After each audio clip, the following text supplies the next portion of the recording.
Natal. Fazem-se árvores, ligam-se luzes. Não há melhor lugar do que nossa casa para as festas. Um empolgante período de presentes e festas e que só os Sobinas não gostam. Mas onde começou essa tradição? Por que penduramos meias? Quando começamos a cantar cânticos de Natal e a decorar árvores?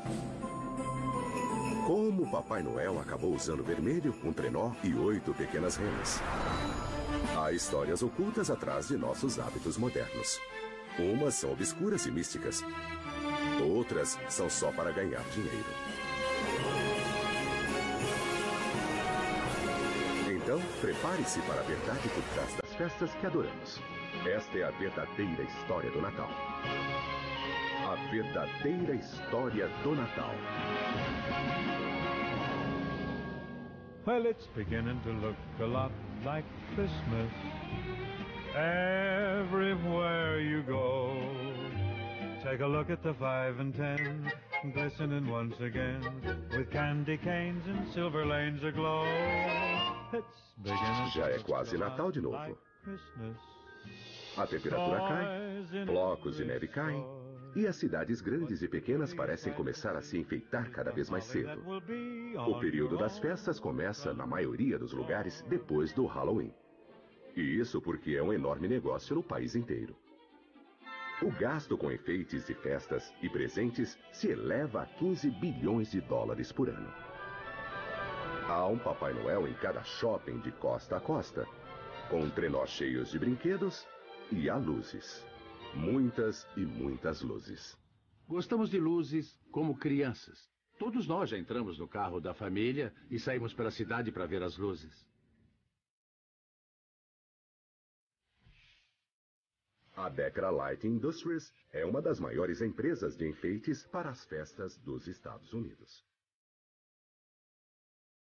Seus projetistas e artesãos criam os mais atraentes motivos natalinos para praças públicas e shopping centers do país todo. Gostamos de grandeza, entende? Gostamos de grandes montagens, de árvores grandes. Os 800 quilômetros de luzes natalinas que a Decra usa todos os anos são muito mais complexos do que as primeiras guirlandas comercialmente disponíveis. Quando foram inventadas as primeiras luzes natalinas elétricas? Em 1882, pelo vice-presidente da Edison Company, Edward Johnson. Depois, a General Electric ofereceu cordões com 24 lâmpadas a $12, o que são $280 de hoje. Essa ideia luminosa costuma ser atribuída a um funcionário da empresa telefônica da Nova Inglaterra. A inspiração veio do trabalho dele, na companhia telefônica, e foram as pequenas lâmpadas dos painéis telefônicos primitivos. Isso deu a ele a ideia do que hoje chamamos luzes natalinas. Como a origem das luzes natalinas elétricas, a história de muitas de nossas tradições para as festas faz parte de uma obscura, mas verdadeira história do Natal. Essa é a razão por que fazemos as coisas estranhas que fazemos a cada mês de dezembro. Por exemplo, cortar uma árvore e colocá-la em nossas salas. Mais de 30 milhões de nós farão isso antes de 25 de dezembro. Mas por quê? A base disso está numa história que acontecia há mais de 2000 anos, uma celebração anual praticada pelos antigos povos do norte da Europa. Todo dezembro, no dia mais curto do ano, acontece o solstício de inverno. Ele marcava o dia mais escuro do ano. Mas marcava também a promessa de dias mais longos, e essa era a causa da celebração. Para honrar a ocasião, antigas tribos celebravam um festival de 12 dias que chamavam Yule. Eles usavam o que tinham colhido, era tempo de abate de animais. Os animais das fazendas eram mortos porque não era possível alimentá-los nos dias de inverno. Então havia muita carne à mão. A cerveja já estava feita.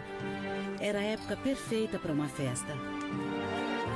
Os nórdicos queimavam uma tora gigante durante os 12 dias da festa. E levavam sempre vivas pinheiros e azevinho para casa. Ao longo dos séculos, o conceito cresceu e depois foi agregado ao nosso hábito moderno da árvore de Natal. Hoje, escolher uma árvore para a família é uma tradição das festas. E todos os anos, fazendeiros americanos cultivam 350 milhões de árvores em 15 mil fazendas de pinheiros de Natal. E isso é quase uma árvore para cada homem, mulher e criança do país. Os cultivadores replantam constantemente. Daqui a anos, a semente de hoje se tornará o ponto central da decoração de Natal de alguém. A coisa mais bonita que já ouvi um cliente dizer foi sobre o pinheiro balsâmico. Quando você abre a porta, ao voltar para casa do trabalho, você sente o perfume da árvore. E esse perfume é o que faz o Natal. Essa é a maravilha da árvore de Natal. Nem sempre é fácil ver como nossos hábitos modernos se ligam às antigas tradições. O que isso tudo tem a ver com o nascimento de Jesus há mais de 2000 anos? Para os cristãos, esse momento memorável é quando a história do Natal começa. Como sabemos o que sabemos sobre o nascimento de Jesus? Na verdade, há duas fontes no Novo Testamento para a Natividade: o Evangelho de Mateus e o Evangelho de Lucas. Um não se refere ao outro. Um pode até ignorar o que o outro escreveu e cada um conta coisas sobre o nascimento de Jesus. E o que tendemos a fazer é juntar as duas histórias para ter uma visão maior do que chamamos natividade. O Evangelho de Mateus introduz a estrela de Belém. E os sábios chamados magos, que trazem presentes ao bebê Jesus. Há um valor simbólico nesses presentes. O que fizeram foi levar coisas realmente preciosas para homenagear essa criança que nasceu modestamente. E há a mensagem de que devemos reconhecer que o nascimento não tem nada de modesto, porque foi um rei que apareceu. Esse é o primeiro exemplo de presente de Natal. Mas ninguém registrou quando isso realmente aconteceu. Ninguém sabe a data certa do nascimento de Jesus. E os primeiros cristãos não celebravam aniversários. Então, como Jesus acabou fazendo aniversário dia 25 de dezembro? Muito antes de Jesus nascer, os romanos celebravam muitas festas pagãs, particularmente em dezembro. E essas festas de fim de ano criaram o palco para as festas natalinas modernas. Uma das festas romanas era a Saturnália, que começava no dia 17 de dezembro e era uma série de festas que duravam de 3 a 5 dias, talvez 7. Você pode imaginar uma grande festa no escritório, mas de togas. Os romanos trocavam presentes na Saturnália, assim como fazemos no Natal. Os escravos recebiam refeições especiais de seus amos e gozavam de uma liberdade que não tinham o resto do ano. A segunda festa é o Ano Novo. Era uma festa de 5 dias e era muito divertida também. E entre a Saturnália e o Ano Novo, já havia a celebração de um deus romano no dia 25 de dezembro. Esse deus, Mitras, e mais um deus, Sol Invictus, o deus Sol Invicto, eram ambos festejados em 25 de dezembro. Como a data caía perto do solstício de inverno, o mesmo evento cósmico celebrado pelas tribos do norte da Europa. Os romanos acendiam fogueiras rituais e velas para afastar a escuridão, a origem das modernas luzes natalinas. O solstício de inverno é o dia mais escuro do ano, e você percebe a escuridão na hora de se levantar e também antes do dia terminar. Você não vê a hora do sol voltar. Pagãos do mundo todo celebravam o dia mais escuro, e nas religiões romanas, o dia se tornou o principal do ano. Depois que o cristianismo se tornou a religião oficial de Roma no século IV, os líderes preferiram absorver a tradição pagã a colocá-la fora da lei. Foi aí que a igreja decidiu celebrar o nascimento de Jesus e escolheu um dia perto do solstício de inverno, 25 de dezembro. Existe uma razão para Jesus ser chamado de a luz do mundo, e é a associação do nascimento de Jesus com o solstício, que era celebrado por diversas outras religiões. Isso ajudou a colocar o nascimento de Jesus em 25 de dezembro. À medida que a igreja continuava a absorver várias tradições antigas, o que emergiu foram duas experiências de Natal. Uma religiosa, a outra nem tanto. Nas igrejas, as festas eram celebradas com um grau bastante alto de solenidade. As pessoas se reuniam, acendiam velas. O Natal era celebrado na véspera.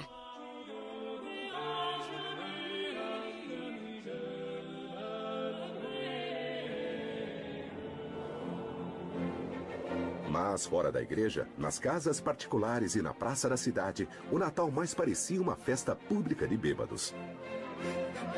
No fim, esse Natal grosseiro e secular dominaria o Natal religioso, o que forçou os futuros reformadores a banir as duas modalidades de uma vez.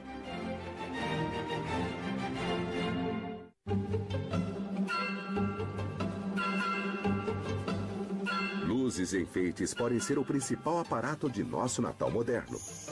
Mas para as crianças, a única necessidade real é um velhote alegre e barbado, numa roupa vermelha. Ho, ho, ho, ho! 20 milhões de crianças visitam Papai Noel todos os anos, incluindo vários milhares na cidade do Papai Noel. Um parque temático de Natal no New Hampshire, onde as crianças também podem mimar uma autêntica rena. Os machos chegam a 150 ou 180 quilos.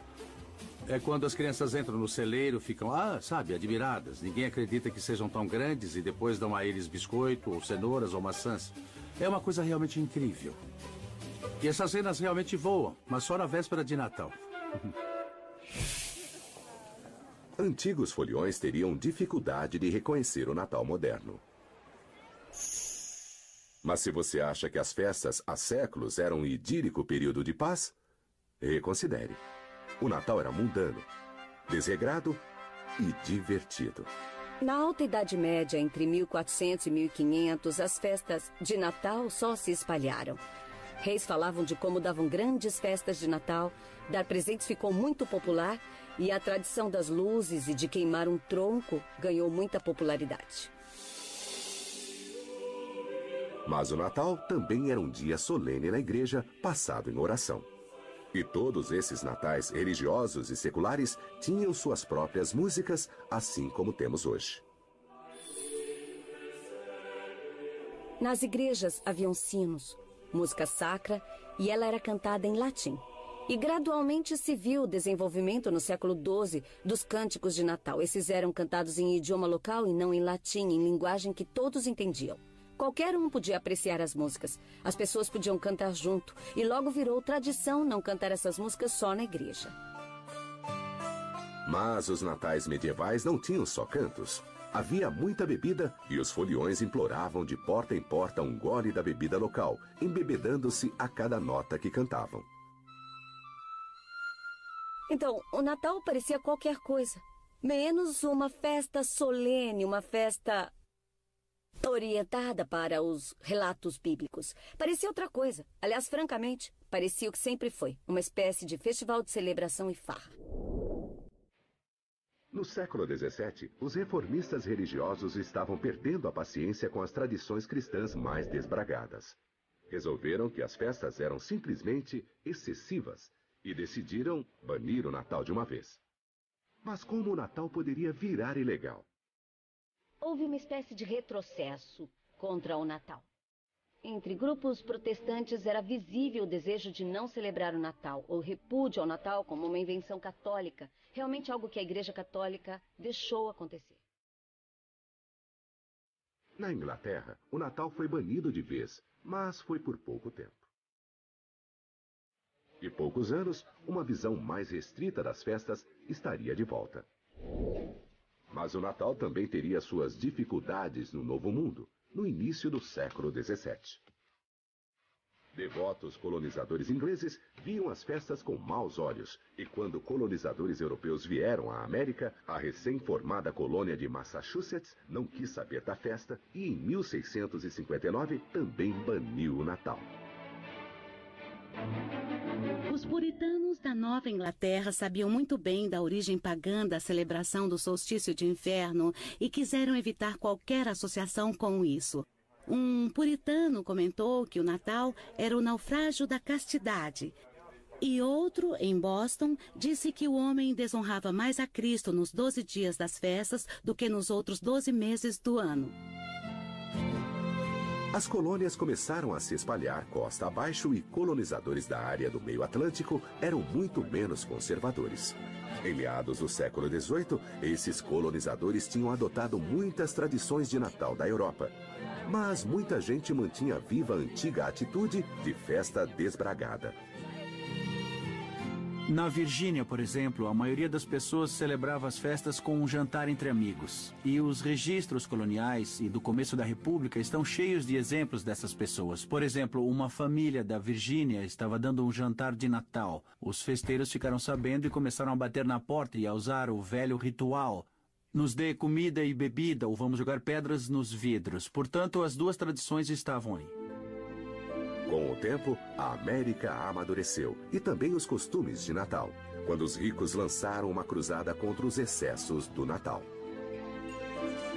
Respeitáveis americanos de classe média queriam pegar a festança de Natal, a festança pública que acontecia nas ruas, e levar isso para casa. Eram pessoas com propriedades e tinham medo da destruição, tinham medo de perder o que tinham. Então, eles queriam pegar esse evento público, grosseiro, tirá-lo das ruas e levá-lo para dentro de casa. Além de colocar o foco do Natal na família, em uma reunião particular que aconteceria em casa. Esse esforço foi mais deliberado e muito bem sucedido na progressista cidade de Nova York. Seus fundadores, os holandeses, adotaram de seu velho mundo o hábito de natais caseiros. E um nova-iorquino, professor universitário com dotes poéticos, mudaria a face do Natal para sempre.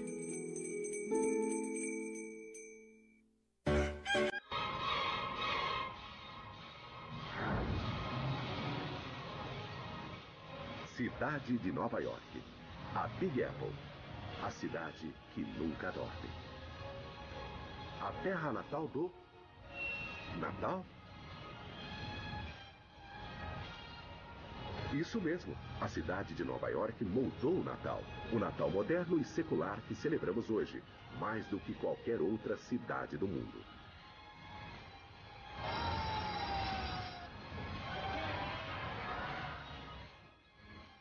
E isso foi por causa do esforço de dois talentosos nova-iorquinos que viveram no século XIX. Eles reinventaram os costumes de Natal do velho mundo para criar nossas modernas festas americanas e ajudariam a moldar a imagem do bom e velho Papai Noel. A Nova York que eles conheceram era a grande metrópole da América, uma cidade no ritmo da Revolução Industrial que estava transformando a América da noite para o dia. Nova York nos anos 1800 era uma cidade que vivia na mudança. A população explodia. Havia novas indústrias, havia novas lojas que cresceram muito e que deram os fundamentos do que se tornou a comercialização do Natal. Mas ela não era só uma cidade atenta às mudanças. Era também uma cidade atenta a novas ideias. Clement Clark Moore, um professor nova-iorquino de literatura grega e oriental, teve uma ideia que mudaria o Natal para sempre. Em 1822, ele escreveu um poema de 56 linhas que se chamava A Visita de São Nicolau, hoje mais conhecido como A Véspera de Natal. Quase com uma só mão, ele criou a moderna visão americana do Natal. O que há de interessante no poema de Moore é que ele refinou várias tradições no começo do século XIX. Juntou todas elas e acrescentou uma própria, de sua imaginação. O poema de Moore se tornou uma abertura, um divisor de águas de como o Natal era celebrado. O assunto de Moore era o Papai Noel como o conhecemos hoje. Ele se inspirou em duas figuras lendárias do Velho Mundo.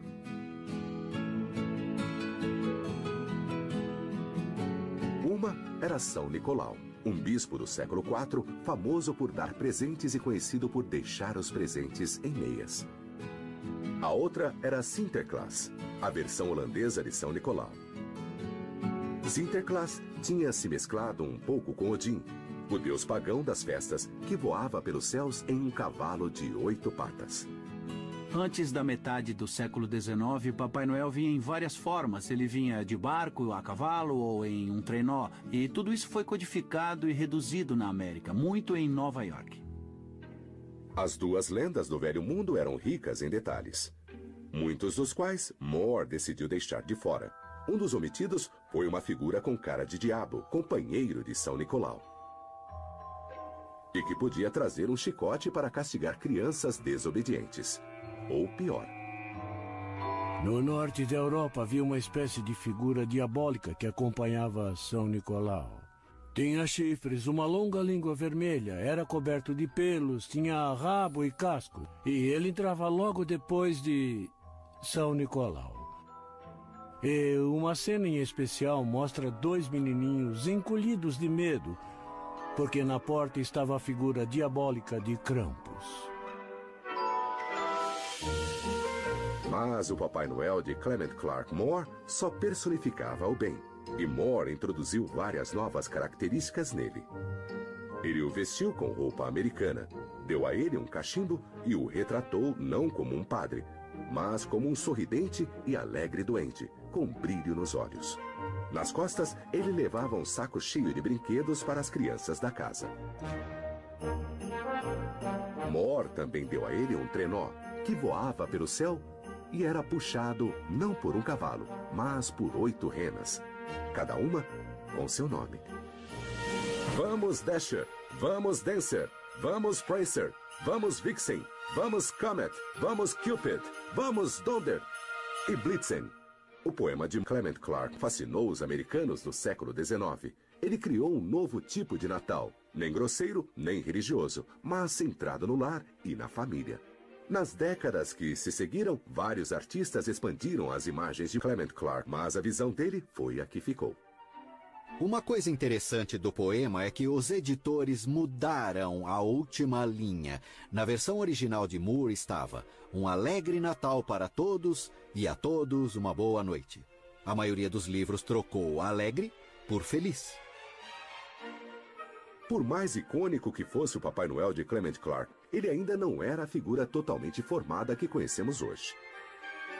O Papai Noel dele não tinha oficina no Polo Norte, nem duendes, nem cartas das crianças, nem a listas de bons e maus. De onde vieram esses detalhes? Vamos dar o crédito a outro nova-iorquino, o ilustrador Thomas Nast.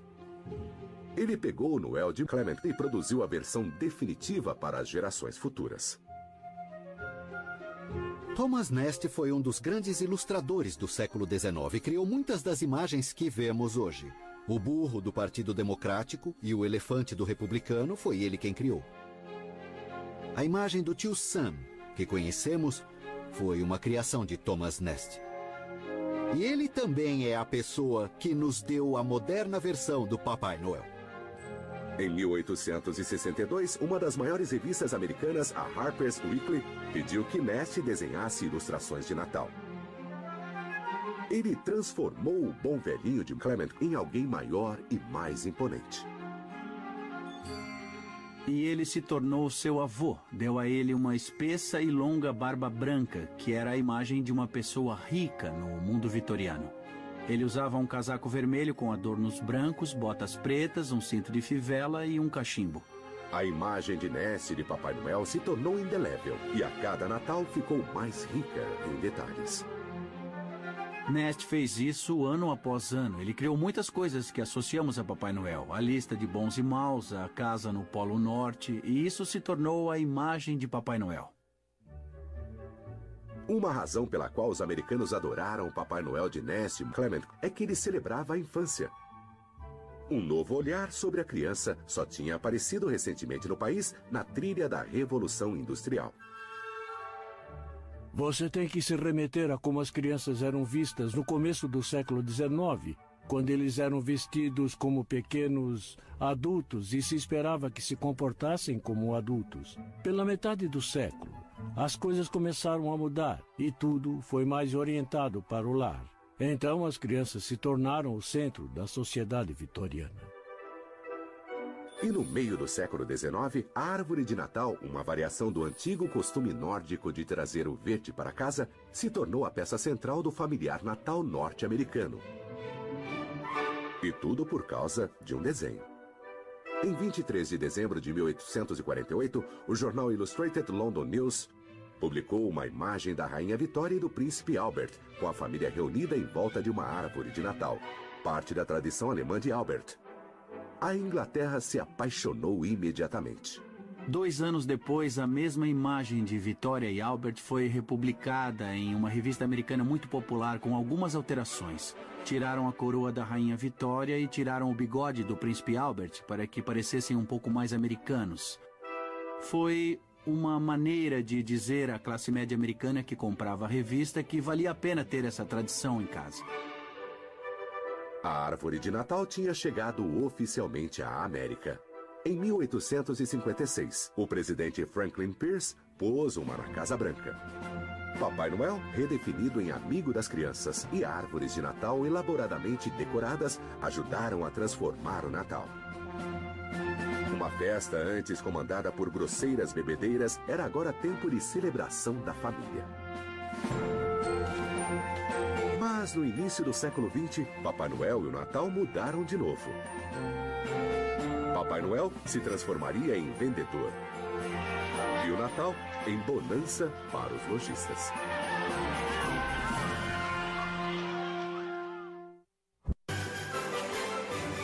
Para 79 milhões de compradores, a temporada de Natal começa no dia seguinte ao de Ação de Graças, quando é dado o sinal dos varejistas para a chamada Sexta-feira Negra. Sabe-se que a Sexta-feira Negra é o dia do ano em que mais se vende, mas de fato, isso é um mito. O dia em que mais se vende varia muito, mas costuma ser mais próximo do Natal, em meados de dezembro. Por isso, os shoppings se enfeitam, eles se preparam para o Natal. Além de ser atencioso e caloroso e solícito para com o próximo, também é hora de pensar em comprar presentes. Mas como o Natal ficou tão comercial? E como toleramos e até celebramos isso? Já em meados do século XIX, o Natal tinha influenciado lojas e armazéns que comercializavam as festas para o consumidor. Com um papel de embrulho especial, cartões de Natal, enfeites e principalmente brinquedos. Era a época da Revolução Industrial, cuja marca foi criar inúmeras coisas baratas e criar uma classe média que tinha dinheiro e queria comprar essas coisas. Então não é difícil ver por que Papai Noel foi adotado pelos lojistas. A primeira vez que uma loja de departamentos usou Papai Noel para vender bens foi na década de 1840. Papai Noel apareceu na propaganda de uma loja de departamentos como uma ilustração parecida ao São Nicolau holandês. Um velhinho que descia por uma chaminé. E de 1874 em diante, apareceram inúmeras companhias que usaram Papai Noel como vendedor. Muitas imagens estranhas, como saindo de uma chaminé ou vendendo carvão, por exemplo. Ou vendendo sapato ou qualquer coisa. Ele é um vendedor quase desde sempre na América. Com o passar do tempo, Noel passou a vender mais do que produtos. Ele vendia o próprio Natal e a suave nostalgia que ele invocava. Durante 2 guerras mundiais, Noel lembrou aos soldados pelo que estavam lutando e ajudou na caridade aos desfavorecidos. Noel vendeu a própria ideia de Natal como um tempo de paz e boa vontade entre os homens. E em 1940, o papel de Papai Noel como ícone da propaganda deu a ele uma aparência padrão. pintor Norman Rockwell reinterpretou a roupa vermelha e a barba branca do Noel de Thomas Nast e o trouxe para o século XX. As capas de revistas de Rockwell e cartões de boas-festas mostravam o Papai Noel grande e bonachão. E outros seguiram o caminho de Rockwell. As lojas de departamento começaram a padronizar Papai Noel. A começar, ele ficou de vermelho e branco quase sempre.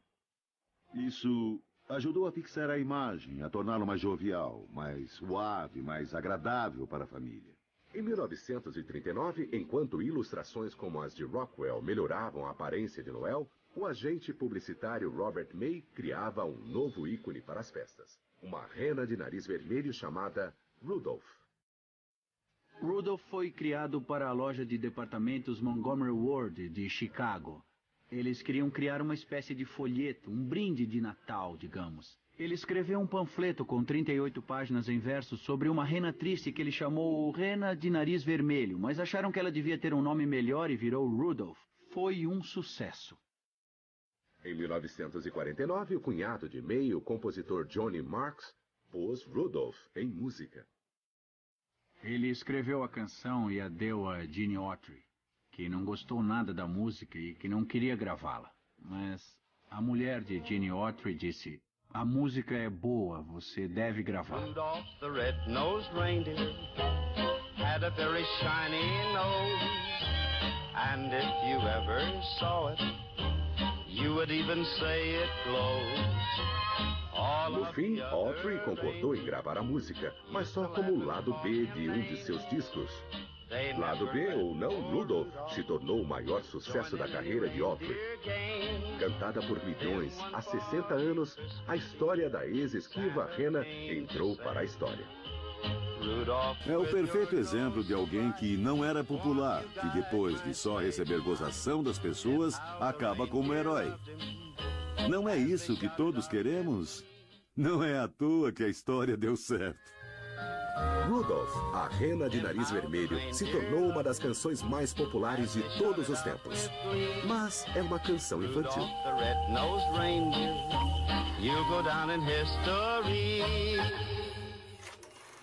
Outra canção natalina destinada à imortalidade, mais ou menos da mesma época, mas destinada aos adultos, foi escrita por Irving Berlin e cantada por Bing Crosby. E é o maior de todos os sucessos, White Christmas. White Christmas é uma canção escrita para um filme de 1942, 2 Semanas de Prazer. Era estrelado por Bing Crosby, era uma espécie de corrida pelos feriados americanos, e o Natal era um deles. I'm dreaming of a white Christmas, just like the ones I used to know. A música não pegou muito, era a primavera de 1942 e tínhamos entrado em guerra, mas ela pegou no outono de 42, quando a América estava quase chegando à marca de 1 ano em guerra, e as centenas de milhares, quase milhões de soldados americanos iam passar seu primeiro Natal longe de casa. E aí sim a música teve um forte apelo emocional e nostálgico. As vendas explodiram em outubro, novembro e dezembro de 1942. White Christmas é um dos mais bem-sucedidos discos de todos os tempos, e isso há mais de 50 anos. Os valores simples que a música contém, os valores do Natal, eram o grande desejo dos soldados na América do pós-guerra. Em 1946, eles acharam esses valores no clássico dos clássicos de todos os filmes de Natal. A felicidade não se compra. A Felicidade Não Se Compra começou como uma história curta chamada O Maior Presente, de Philip Van Doren Stern. A história acabou nas mãos de Frank Capra, que tinha acabado de voltar da guerra, onde ele tinha feito uma série de filmes de propaganda para o exército americano. O diretor vencedor do Oscar produziu uma obra-prima sentimental sobre George Bailey, um homem que vê como o mundo seria se ele não tivesse nascido. É um filme yin-yang, entende? O yin é Bedford Falls. Isso foi de graça. E o yang é Pottersville, e você vê o outro lado das pessoas e o que elas poderiam ter sido. Mãe? Mãe? O que você quer? Mãe? Sou George. Achei que se lembraria de mim. Anos depois de ser lançado, A Felicidade Não Se Compra foi redescoberto pelas gerações mais jovens na televisão. Exibido mais e mais a cada ano, ele acabou se tornando mais um hábito querido das festas, indicando o reconforto dos rituais e das tradições. Ao meu irmão George, o homem mais rico da cidade. O grande sucesso de A Felicidade Não Se Compra provou que o Natal e a televisão eram uma poderosa combinação. Nos anos 1960, os animadores produziriam especiais destinados a se tornar tradições. Esperava-se que um desses especiais de festas fosse um fracasso, mas não, ele se tornou um clássico. Ela entrou para a história com o nome de Revolta dos Malês, porque assim eram chamados os escravos muçulmanos que organizaram um levante em Salvador no começo de 1835. A expressão malê vem da palavra iorubá imalê, que significa justamente muçulmano. Os malês que viviam na Bahia eram escravos que praticavam a religião islâmica e a maioria deles tinha vindo da Nigéria, pertencente ao grupo Nagô. A revolta eclodiu em 25 de janeiro de 1835, um domingo. Ela envolveu cerca de 600 homens, número que, conforme o historiador João José dos Reis, o maior especialista nesse conflito, equivaleria a cerca de 24 mil pessoas nos dias de hoje. Os revoltosos saíram do Porto da Barra em direção ao centro de Salvador. Eles queriam tomar a cidade e, segundo alguns pesquisadores, sonhavam em instaurar uma monarquia islâmica, prendendo, matando ou escravizando todos os moradores não muçulmanos, fossem eles brancos, mulatos ou até negros.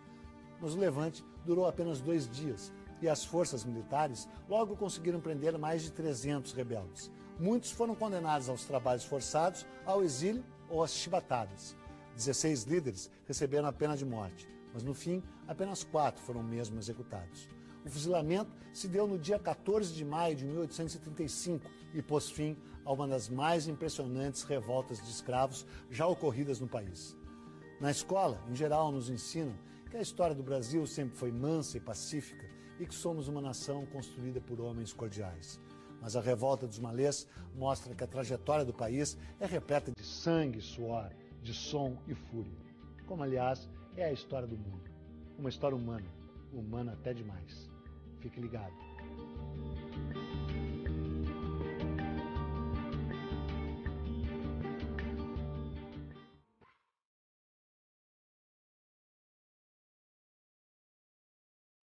O Natal na América evoluiu ao longo dos séculos, em ritmo com a própria nação, em rápida mudança.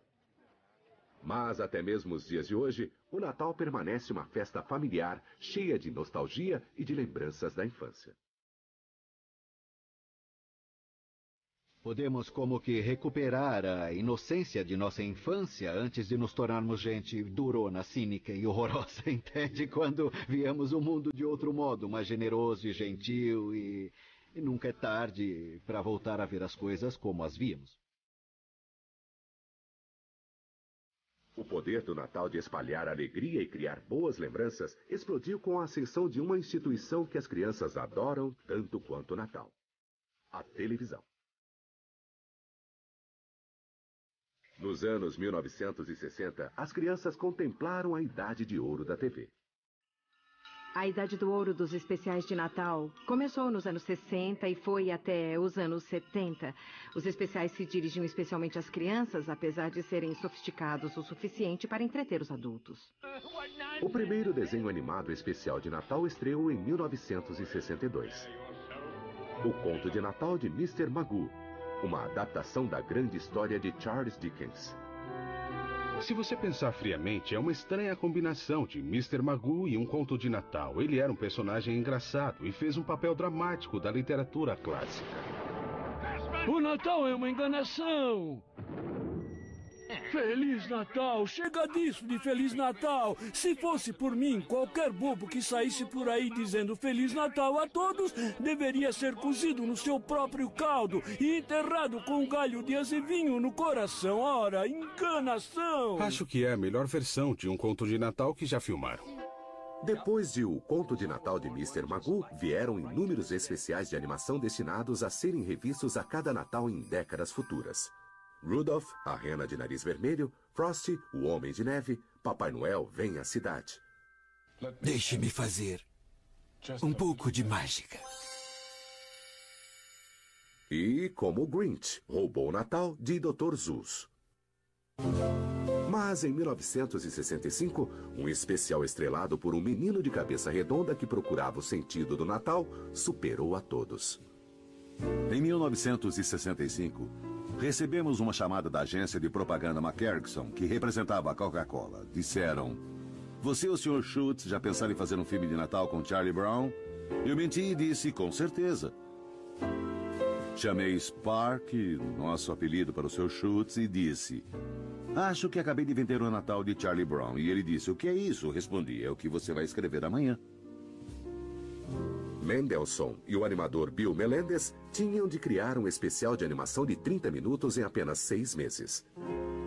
E fizeram escolhas criativas radicais, como, por exemplo, usar atores infantis para as vozes. Eu tinha 9 anos. Eles tinham 8 anos e 7 anos. Estávamos em um estúdio pulando e correndo, tocando bateria e tudo mais, porque era um estúdio de gravação onde, por exemplo, os Doors gravaram um álbum. O trabalho progredia, mas o tempo era curto. O filme foi terminado mais ou menos uma semana antes de ir ao ar. Depois o levamos à CBS. E 3 pessoas não gostaram nada do que viram e disseram: "Vamos ter de exibir porque está programado para daqui a 4 dias. Valeu a tentativa, mas o filme não funciona. Então nosso caminho foi muito difícil. Foi incrível ele simplesmente ter ido ao ar." Um dos problemas que preocupava a todos era a insistência de Schultz em citar a Bíblia. Um de nós disse: "Você acha que podemos animar um menino lendo a Bíblia? Você acha que pode ser?" E me lembro que ele disse na hora: "Se nós não pudermos, quem vai poder?" Será que alguém sabe me dizer do que se trata o Natal? É claro, Charlie Brown. Eu posso explicar do que se trata o Natal. E havia, nas redondezas, pastores de ovelhas cuidando de seus rebanhos à noite, quando Lo, o anjo do Senhor, apareceu a eles. O desenho foi encenado em um formato muito simples. E do modo como Christia, o maravilhoso ator, leu o texto, o desenho se tornou um momento inesquecível da história da animação. Porque para vocês nasceu hoje, na cidade de Davi, um Salvador, o Cristo Senhor. O sucesso de O Natal de Charlie Brown provou mais uma vez que o Natal religioso e o secular não são mutuamente exclusivos. Cada um dá seu charme às festas. É disso que se trata o Natal, Charlie Brown. Meios séculos depois que Linus pronunciou suas memoráveis palavras, o Natal continuou a se ajustar a tempos de mudança. Em 1968, a tripulação da Apollo 8 passou o Natal no espaço, quando a nave orbitou a Lua pela primeira vez, na véspera de Natal. Encerramos desejando boa noite e boa sorte. Um Feliz Natal e que Deus abençoe a todos vocês na boa e velha terra. Mais recentemente, o Natal foi revolucionado pela internet. Nela, simples cliques em sites como a Amazon adicionaram à rede o vocabulário de Natal. A segunda-feira cibernética se juntou à Sexta-feira Negra como um marco para o varejo. É realmente notável, mas nos últimos 20 anos houve uma revolução no modo como fazemos compras de Natal. Há 20 anos, você tinha que ir até um shopping center ou uma grande loja de departamentos e isso levava tempo. Agora você se senta na frente do seu computador, bate ali algumas teclas e... feito! É mais rápido, é mais eficiente, mas, sabe, não é mais tão gostoso. Essas são as últimas alterações em uma velha história. A das muitas maneiras como celebrarmos uma antiga festa. A cada geração gosta-se menos do Natal atual. Há quem queira voltar atrás, a como era antes, a como pensam que era melhor. O engraçado das tradições é que elas não são estáticas e também não são tão antigas quanto você pensa, como nenhuma tradição que você preserva. Atualmente, o brilho das luzes de Natal e a televisão ajudam a espantar as frias e escuras noites de inverno, do mesmo jeito que as toras de árvores e as fogueiras faziam antigamente. As pessoas inventam festas e tradições são criadas, mas o uso dessas alegorias culturais ficam conosco por séculos. Há um sentido profundo que nos fala a alma, e nós escutamos isso e pensamos: sim, essa é a tradição e é isso que quero celebrar.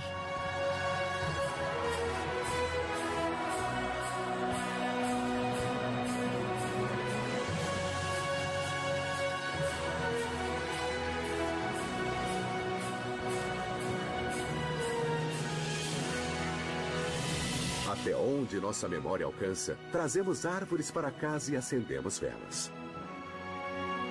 Penduramos nossas meias e cantamos nossos cânticos nas igrejas e nas ruas.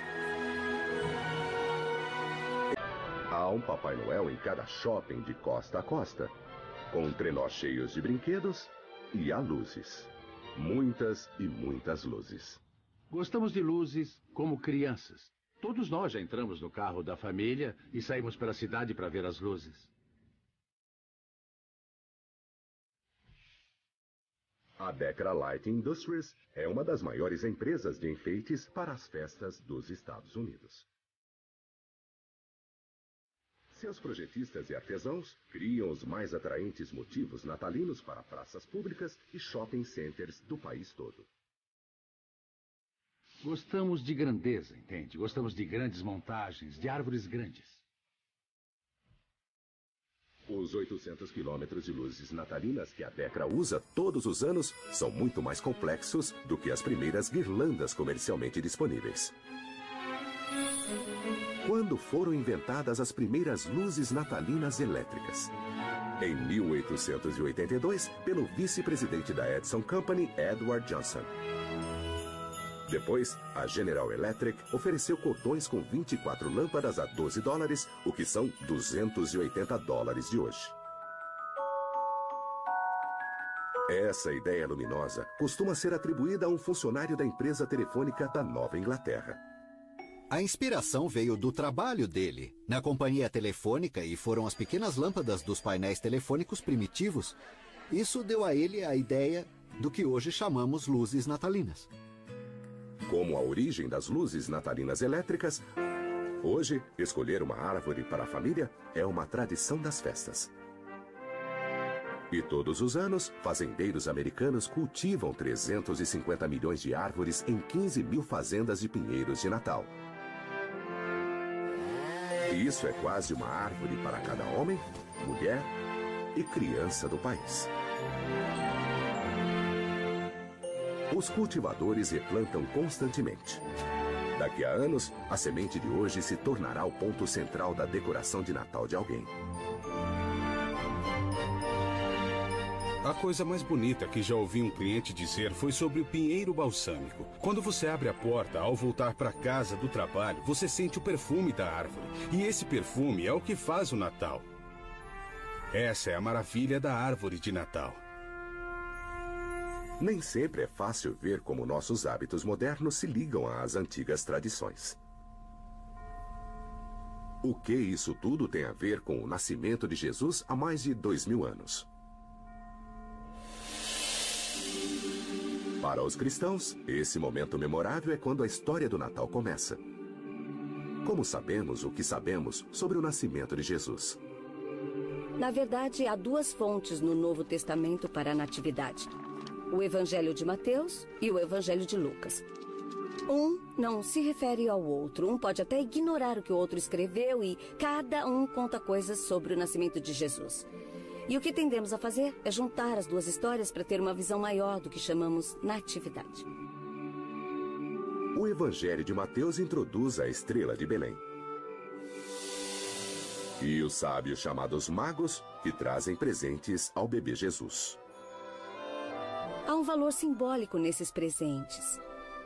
O que fizeram foi levar coisas realmente preciosas para homenagear essa criança que nasceu modestamente. E há a mensagem de que devemos reconhecer que o nascimento não tem nada de modesto, porque foi um rei que apareceu. Esse é o primeiro exemplo de presente de Natal. Mas ninguém registrou quando isso realmente aconteceu. Ninguém sabe a data certa do nascimento de Jesus. E os primeiros cristãos não celebravam aniversários. Então, como Jesus acabou fazendo aniversário dia 25 de dezembro? Muito antes de Jesus nascer, os romanos celebravam muitas festas pagãs, particularmente em dezembro. E essas festas de fim de ano criaram o palco para as festas natalinas modernas. Uma das festas romanas era a Saturnália, que começava no dia 17 de dezembro e era uma série de festas que duravam de 3 a 5 dias, talvez 7. Você pode imaginar uma grande festa no escritório. mas de togas. Os romanos trocavam presentes na Saturnália, assim como fazemos no Natal. Os escravos recebiam refeições especiais de seus amos e gozavam de uma liberdade que não tinham o resto do ano. A segunda festa é o Ano Novo. Era uma festa de 5 dias e era muito divertida também. Natal. Fazem-se árvores, ligam-se luzes. Não há melhor lugar do que nossa casa para as festas. Um empolgante período de presentes e festas de que só os sopinas não gostam. Mas onde começou essa tradição? Por que penduramos meias? Quando começamos a cantar cânticos de Natal e a decorar árvores? Como Papai Noel acabou usando vermelho, um trenó e 8 pequenas renas? Há histórias ocultas atrás de nossos hábitos modernos. Umas são obscuras e místicas. Outras são só para ganhar dinheiro. Então, prepare-se para a verdade por trás das festas que adoramos. Esta é a verdadeira história do Natal. A verdadeira história do Natal. Well, it's beginning to look a lot like Christmas everywhere you go. Take a look at the 5 and 10, glistening once again, with candy canes and silver lanes aglow. It's beginning. Já é quase Natal de novo. A temperatura cai, blocos de neve caem, e as cidades grandes e pequenas parecem começar a se enfeitar cada vez mais cedo. O período das festas começa, na maioria dos lugares, depois do Halloween. E isso porque é um enorme negócio no país inteiro. O gasto com enfeites e festas e presentes se eleva a 15 bilhões de dólares por ano. A história de muitas de nossas tradições para as festas faz parte de uma obscura, mas verdadeira história do Natal. Essa é a razão por que fazemos as coisas estranhas que fazemos a cada mês de dezembro. Por exemplo, cortar uma árvore e colocá-la em nossas salas. Mais de 30 milhões de nós farão isso antes de 25 de dezembro. Mas por quê? A base disso está numa história que acontecia há mais de 2000 anos, uma celebração anual praticada pelos antigos povos do norte da Europa. Todo dezembro, no dia mais curto do ano, acontece o solstício de inverno. Ele marcava o dia mais escuro do ano. Mas marcava também a promessa de dias mais longos, e essa era a causa da celebração. Para honrar a ocasião, antigas tribos celebravam um festival de 12 dias que chamavam Yule. Eles usavam o que tinham colhido, era tempo de abate de animais. Os animais das fazendas eram mortos porque não era possível alimentá-los nos dias de inverno. Então havia muita carne à mão. A cerveja já estava feita. Era a época perfeita para uma festa. Os nórdicos queimavam uma tora gigante durante os 12 dias da festa. E levavam sempre vivas, pinheiros e azevinho para casa. Ao longo dos séculos, o conceito cresceu e depois foi agregado ao nosso hábito moderno da árvore de Natal.